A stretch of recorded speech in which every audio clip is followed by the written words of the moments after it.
Share market में जो लोग इन्वेस्टमेंट करते हैं उनको भी क्या इनकम टैक्स का नोटिस आता है? इनकम टैक्स के प्रोविजन क्या कहते हैं?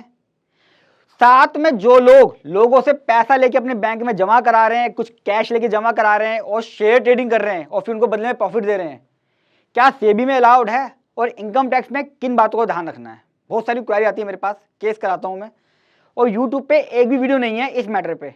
आज की वीडियो बड़ी इंपॉर्टेंट है क्योंकि इंडिया में हर दूसरा बच्चा, यंग जनरेशन शॉर्टकट में लगा हुआ है कि शेयर मार्केट में कमाई कर लो। दोस्तों में अपने सारे काम धंधे छोड़ के इन्हीं चीजों में लगा हुआ है। आज की वीडियो लेकिन उसके ऊपर है कि इनकम टैक्स नोटिस कब आता है। आपने अक्सर देखा होगा आपके TIS में 26 में ट्रांजेक्शन लिखी हुई आती हैं, क्या क्या बातें हैं इनकम टैक्स वाला देखता है नोटिस भेजने से पहले, बड़ा इंपॉर्टेंट है। इनकम टैक्स का प्रोविजन है सेक्शन 285BA। वो क्या कहता है? 10 लाख और मोर, यानी कि अगर एक साल में फाइनेंशियल ईयर में, फाइनेंशियल स्टार्ट होता है 1 अप्रैल से 31 मार्च तक, यानी कि अगर इस बीच में एक फाइनेंशियल ईयर में आपने 10 लाख या उससे ऊपर बॉन्ड खरीदे, किसी कंपनी के डिबेंचर खरीदे, शेयर्स खरीदे, शेयर एप्लीकेशन मनी दी, तो भी हो सकता है आपने 31 मार्च में शेयर एप्लीकेशन मनी दी हो किसी को और शेयर अलॉटमेंट हुई हो 1 अप्रैल को, तो आपका जिस फाइनेंशियल ईयर में शेयर एप्लीकेशन मनी दी है रिपोर्टिंग होगी। कौन कौन से शेयर? आप इक्विटी लें, प्रेफरेंस लें, किसी भी टाइप के शेयर्स लें, क्योंकि यहां वर्ड लिखा हुआ है शेयर्स। इसकी जो क्रक्स है वो स्क्रीन पे भी देख रहे हो और मैंने इसको डिस्क्रिप्शन बॉक्स में लिंक भी दे दिया है, डिटेल में वहां पे पढ़ लेना, मैंने क्रक्स बना दिया है। अगर आप किसी कंपनी के शेयर कर रहे हैं बाय बैक 10 लाख या उससे ऊपर एक फाइनेंशियल ईयर में, या आप म्यूचुअल फंड खरीद रहे हो किसी भी म्यूचुअल फंड ट्रस्ट के एक फाइनेंशियल ईयर में 10 लाख या उससे ऊपर, तो हमारा क्या क्या जाता है, क्या क्या अपलोड होता है? हमारा ट्रांजैक्शंस की टाइप, मैंने शेयर लिए, डिबेंचर लिए, बॉन्ड लिए, अपलोड होता है मेरे TIS में दिखाई देता है। वो उसकी वैल्यू कितनी वैल्यू के लिए है, मैंने पैन नंबर जाता है मेरा, इनकम टैक्स डिपार्टमेंट को भेजते हैं कि इस पैन नंबर पे और इस एड्रेस पे इस व्यक्ति ने इस ट्रांजैक्शन टाइप में इतने रुपए की वैल्यू तो क्या ट्रांजैक्शन करी है। कौन अपलोड करता है? इशूइंग कंपनी, यानी कि जब आप शेयर्स लेते हो, डिबेंचर लेते हो, बॉन्ड लेते हो, इक्विटी प्रेफरेंस के, तो जो कंपनी इशू कर रही है वो जिसका पैसा आएगा वो क्वार्टरली रिटर्न भरती है, अपनी मंथली भरती है कि ये पैन नंबर पे ये आया, अपलोड कर देती है। जैसे TDS करता है हमारा, TDS की हम रिटर्न भरते हैं, 26 में TDS और अमाउंट दिखता है, उसी तरह ये भी अपलोड करती हैं। लिस्टेड कंपनी, जब हम F&O लेते हैं, फ्यूचर ऑप्शन खरीदते हैं, या हम स्टॉक एक्सचेंज में जो भी ट्रांजेक्शन करते हैं, लिस्टेड कंपनी है, लिस्टेड कंपनी ऑटोमेटिक सॉफ्टवेयर है, अपलोड हो जाता है। म्यूचुअल फंड ट्रस्ट, जब हम म्यूचुअल फंड खरीदते हैं तो म्यूचुअल फंड ट्रस्ट होता है या जो प्रिंसिपल ऑफिसर है वहां अपॉइंट हुआ है वो अपलोड करता है हमारी डिटेल, ऑटोमेटिक सिस्टम में फीडिंग होती है, टोटल ट्रांजेक्शन आती है। यानी कि सचिन ने 5 लाख रुपए के म्यूचुअल फंड खरीदे अप्रैल में, फिर जुलाई में खरीदे 2 लाख रुपए के, फिर मार्च में खरीदे 5 लाख रुपए के, तो मेरा 10 लाख से ऊपर हो गया है। ये सिंगल ट्रांजेक्शन नहीं है, साल की है। हो सकता है आप हर महीने 5,000 रुपए का खरीदते हो, 5-5 हजार करके, या डेली खरीदते हो, तब भी आपका अगर 10 लाख पार हो गया, सपोज महीने में खरीदोगे 5 के तो पार नहीं होंगे, लेकिन डेली इन्वेस्टमेंट कर रहे हो, SIP कर रहे हो, तो वो भी काउंट होगी। पूरे साल का दिखता है 10 लाख और मोर, सिर्फ इसी में नहीं, हर केस में। कई लोग सोचते हैं कि मैं वन टाइम डालूंगा, अब कुछ लोग सोचते हैं कि मैं अगर 9,99,000 की करूँ तो क्या होगा। इसमें मेरा एक क्वेश्चन है, क्या मैंडेटरी है या रिकमेंडेटरी है? कई बार आपने अपने TIS में देखा होगा कि 2 लाख भी आ रहा है, 3 लाख भी आ रहा है, तो जब 10 लाख या उससे ऊपर रिपोर्टिंग होती है तो मेरे में कम अमाउंट क्यों आ जाता है? तो दोस्तों एक सिस्टम बना हुआ है, मैंने पहले ही बताया था कैश में भी, कि कैश की रिपोर्टिंग 10 लाख या उससे ऊपर है वो मैंडेटरी है, लेकिन कंपनी रिकमेंडेटरी में भी डाल सकती है उसको। जैसे 10 लाख या उससे ऊपर का कैश अलाउ है या ये शेयर भी अलाउ है, मैंने किसी के शेयर ले लिए, 8 लाख रुपए खट्टे खरीद लिए, तब भी कंपनी वाले इसको रिपोर्ट करते हैं रिकमेंडेटरी में, ध्यान रखिएगा। अब आप लोग कहेंगे रिपोर्ट हो जाए तो हो जाए, मुझसे क्या फर्क पड़ता है। अब इनकम टैक्स डिपार्टमेंट उसको यूज कैसे करता है, बड़ा इंपॉर्टेंट है इस चीज को, जिसके लिए मैं बता रहा हूं आपको। बहुत सारी एडवाइस भी दे रहा हूं उस समय में इसके ऊपर, कि लोगों से पैसा इकट्ठा करके ले लिया, दे दिया। और मैं एक बात बताऊं, शेयर मार्केट कोई बिजनेस नहीं है दोस्तों। कुछ लोग लगे हुए हैं टॉप पे, जिनका पैसा अच्छा है, सुबह शाम लगे हुए हैं। अगर आप करना चाहते हो तो प्रॉपर बिजनेस ही होगा। इन्वेस्टमेंट के लिए कभी कभार किसी से पूछ के 10,000 डाल दिए, 15,000 डाल दिए तो ठीक है, लेकिन आप सोचो स्टूडेंट लाइफ में मैं इसी में लगा रहा हूं, इसी में लगा रहा हूं, इससे ही मेरा भविष्य बनेगा, बहुत ही गलत सोच है दोस्तों। 2 केस हो सकते हैं इनकम टैक्स में नोटिस लगने के, या तो आपका अपना फंड होगा या आपने पूलिंग करी होगी। अपना फंड तो मतलब अपना फंड कैसे होगा, मेरे पास सैलरी आ रही है, मैं इन्वेस्टमेंट करता हूँ, या मैंने पेरेंट्स से पैसा ले लिया, इसमें कोई भी इशू नहीं है। लेकिन ITR जरूर फाइल करें। सैलरी वाले सोचते हैं यार ITR भरवाऊंगा बाहर, एक तो 5,000 रुपये लेगा, ऊपर से मेरे को लॉस भी नहीं हुआ है, या मुझे 50,000 का प्रॉफिट हुआ है लॉन्ग टर्म और 1 लाख तक तो माफ़ी है, तो मैं इसको दिखाऊं क्यों। ITR 1 ली, फटाफट घट घट घट घट घट भरते अपने आप पैसे बचाने से। तो ये गलती ना करें, रिक्वेस्ट है, ITR जरूर फाइल करें शेयर मार्केट वाले। ट्रांजैक्शन तो रिफ्लेक्ट जो हो रही है वो बहुत कम होती है। एक्चुअल में आपका जो कैपिटल गेन स्टेटमेंट है, मोटे मोटे एफएनडो, मोटे मोटे सेल, मोटे मोटे टर्नओवर, एक के चक्कर में 50,000 का जो आप कह रहे हो ना कि लॉन्ग टर्म था, माफ था, उसके चक्कर में केस लगेगा, और जब केस लगेगा तो फिर धज्जियां उड़ती हैं सारी, ये ले वो ले।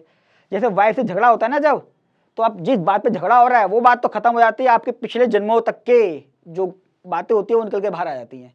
तो ऐसे इनकम टैक्स वाला भी आपकी बीवी बन जाता है, और ये भी नहीं करा, वो भी नहीं करा, ऐसा हुआ, पहले ऐसे थे, पहले वैसे थे, ये सब चीजें निकल के बाहर आ जाती है, ध्यान रखना है। पूलिंग के केस में क्या, पूलिंग में क्या करते हैं हम लोग, कई लोगों से हमने पैसा ले लिया, अकाउंट में जमा करा दिया, कई उसे कैश ले लिया, उससे शेयर ट्रेडिंग कर दी। इन लोगों को दिक्कत है।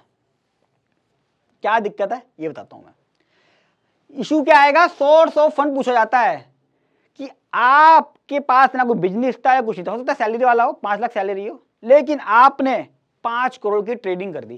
कैसे कर दी, आइए हमारे पास, हमें समझाइए। सोर्स ऑफ फंड का मेन इशू आता है, सबसे पहले तो कैश को कभी ना ले किसी से भी, कैश लेके अपने बैंक में ना जमा कराएं और डीमेट में ना करें, उससे ट्रांजैक्शन ना करें कभी। बताऊंगा क्या दिक्कत आएगी, बंद कर दीजिए अगर अभी कर रहे हो तो। अब कुछ बातों को ध्यान रखना है, मैं बता रहा हूं, इंपॉर्टेंट, करना चाहते हो करो, लेकिन तरीके से। क्या सिस्टम है बताता हूं। बैंकिंग चैनल से पैसा ले, हमेशा नाम रिफ्लेक्ट करना चाहिए बैंक स्टेटमेंट पे। बहुत सारे लोग क्या करते हैं, 3 इन्वेस्टमेंट कर रहा हूं, फटाफट मुझे 50,000 की UPI भेज, बड़ा अच्छा इन्वेस्टमेंट आई, उसने UPI भेज दी, मुझे ये नहीं पता चला UPI में नाम किसका आ रहा है, किससे पैसा आया है।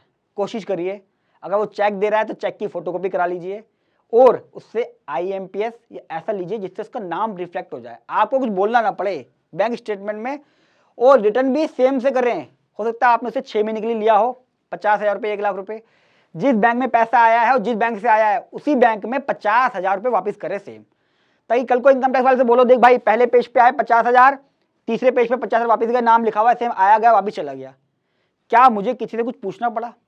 सेल्फ एक्सप्लेनेटरी होना चाहिए। सिर्फ मैं इसमें नहीं कह रहा हूं, बाकी चीजों में ध्यान रखो। हम लोन लेते हैं, कोई भी काम कर रहे हैं, बैंक स्टेटमेंट और उसमें नाम लिखा हुआ है, सचिन से पैसा आया, सचिन के पास चला गया, डिपार्टमेंट ने बोला यार ट्रांजैक्शन तो स्क्वायर ऑफ हो गई है, अपने आप जेन्युइननेस प्रूफ हो गई। ध्यान रखना है, UPI ना लें, 5,000 ले ली, 4,000 ले ली, ये UPI ने ना इतना फैसिलिटी बड़ी अच्छी करी है, लेकिन जब केस लगते हैं ना, डिपार्टमेंट कहता है ये कहाँ से आया, ये कहाँ से आया, कहाँ से आया, आप कहते हैं कहाँ से आया, कहाँ से बताऊं, वही तो कल की नहीं पता। लोन की कंफर्मेशन, कभी भी दोस्तों इस चीज में ध्यान रखिएगा, आप ये नहीं कह सकते कि मैंने शेयर मार्केट के लिए पैसा उठाया, आप बोलिए मैं तो लोन लिया है, मैं आगे क्या करूंगा उससे कोई मतलब नहीं है। अगर आपने बोल दिया मैंने शेयर मार्केट के लिए लिया है तो दिक्कत में फंसोगे। तो लोन कंफर्मेशन ले लीजिए, सिंपल लिखा जाता है, I Sachin has given loan of ₹50,000 to Aishwarya for further investment from my bank account number ये सो, बस इससे पता चल जाता है, कंफर्म कर रहा है कि वो जो पैसा दे रहा है वो लोन है, मेरी इनकम नहीं है। डिपार्टमेंट ये जानना चाहता है भैया कि जो 50,000 रुपये आए वो क्या है, इनकम तो नहीं है। पचला मैं चार्टर्ड अकाउंटेंट हूं, मेरे को किसी ने 2 लाख रुपए की फीस दी और मैं कहूँ तो लोन है, कैसे पता चलेगा, कंफर्मेशन से पता चलेगा कि लोन की इनकम है, उसने कंफर्म कर दिया लोन देते वक्त। ये लोन देते वक्त है, जब दें तब भी लें और जब रिटर्न करें तब भी लें। यानी कि 50,000 आया 50,000 गया, एक कंफर्मेशन बन जाएगी, लेजन निकल जाएगा कि 50,000 आया 50,000 चला गया, ये साइन है, फुल एंड फाइनल हो गया, खत्म बात। दोनों टाइम उसने कंफर्म कर दिया, हाँ मैंने लिया भी था दिया भी था, मामला क्लियर हो गया। बस एक सिंपल एग्रीमेंट जरूर बनवा लें A4 साइज पे ही कि मेरा नाम ये है, मैं इसको ऐसे जानता हूँ, मेरा ये रिलेटिव है, मेरा ये एड्रेस है, मैं इसको बिजनेस करने के लिए 50,000 रुपये दे रहा हूँ, इस शर्तों पे दे रहा हूँ कि मुझे वापस कर देगा या इस पर इंटरेस्ट लेगा। सिंपल सा फॉर्मेट होना चाहिए, पर ये नहीं लिखना उसमें कि शेयर मार्केट में इन्वेस्टमेंट के लिए दे रहा हूँ, ये वर्ड यूज नहीं करना है।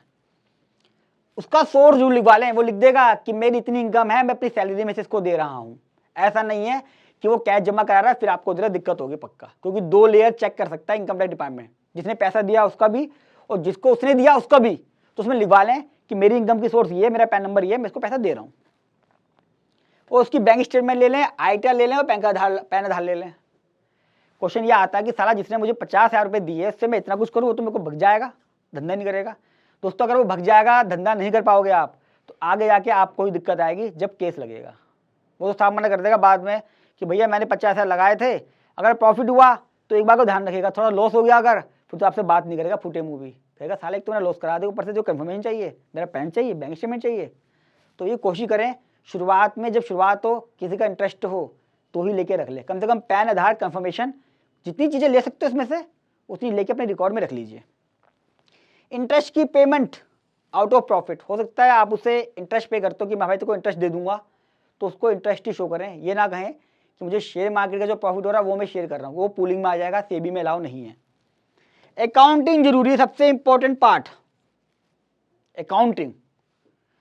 आप धंधा करे जा रहे हो, बैंक स्टेटमेंट 25-25 पेज की हो जा रही है, प्रॉफिट भी कमा रहे हो 33-33%, 35-35%, लोगों को शेयर भी कर रहे हो, अच्छा काम कर रहे हो, नो डाउट, पूलिंग भी कर रहे हो, सब चीज़ें मेरी मान रहे हो, लेकिन अकाउंटिंग नहीं कर रहे। दोस्तों आज की डेट में हमें कल का याद नहीं कि हमने कल किसको चेक दिया, किसका यूपीआई आई है। तो मैं मान के चलता हूँ कम से कम प्रॉपर अकाउंटिंग कराएं, एक अच्छा कंसल्टेंट होना जरूरी है जो इन सब चीज़ों को ध्यान रखे, पेपर को ध्यान रखे, क्योंकि आप लोग काम धंधा करते हो, आपके पास टाइम नहीं है कि आप इन कागजों को बना लें। तो प्लीज़ रिक्वेस्ट है, मंथली अकाउंटिंग जरूरी करवाएं, जिससे आपके पास सारा रिकॉर्ड मंथली बेसिस पर है, कहाँ से पैसा आ रहा है, किसका पैसा चला गया है, टीडीएस की कंप्लायंस, कन्फर्मेशन कंप्लायंस, ये सब कंप्लायंस होती रहें। दोस्तों वीडियो कैसी लगी कमेंट बॉक्स में जरूर बताइएगा, किसी टॉपिक पे चाहते हैं वीडियो बनाऊं वो भी लिख दीजिएगा। और ये इंडिया का इकलौता प्रैक्टिकल चैनल है जहाँ पे मैं आपको प्रैक्टिकल बातें बताता हूँ। तो अगर फर्स्ट टाइम आ रहे हैं तो मेरे चैनल को सब्सक्राइब कर लीजिएगा, और जितना हो सके इस वीडियो को शेयर कीजिएगा व्हाट्सएप पे, फेसबुक पे, सब जगह, क्योंकि इंडिया का हर दूसरा बच्चा शेयर मार्केट में लगा हुआ है, पैसा लगाया जा रहा है, कैश जमा कराया जा रहा है, लोगों से पैसा लिया जा रहा है, कोई रिकॉर्ड मेंटेन नहीं कर रहा, और जब केस लगते हैं तो कहता है सर अब तो मेरे से वो बात ही नहीं कर रहा क्योंकि लॉस हो गया है। तो इसलिए जितना हो सके अवेयरनेस फैलाएं। और मेरी जो मुहिम है कि इंडिया में एक दिन ऐसा है कि किसी के पास भी इनकम टैक्स का नोटिस ना आए, उस मुहिम में जरूर शामिल हो। और मैं मानता हूं अगर आप लोग मेरे साथ जुड़े रहेंगे तो एक दिन भी जरूर ऐसा आएगा। तब तक के लिए नमस्कार।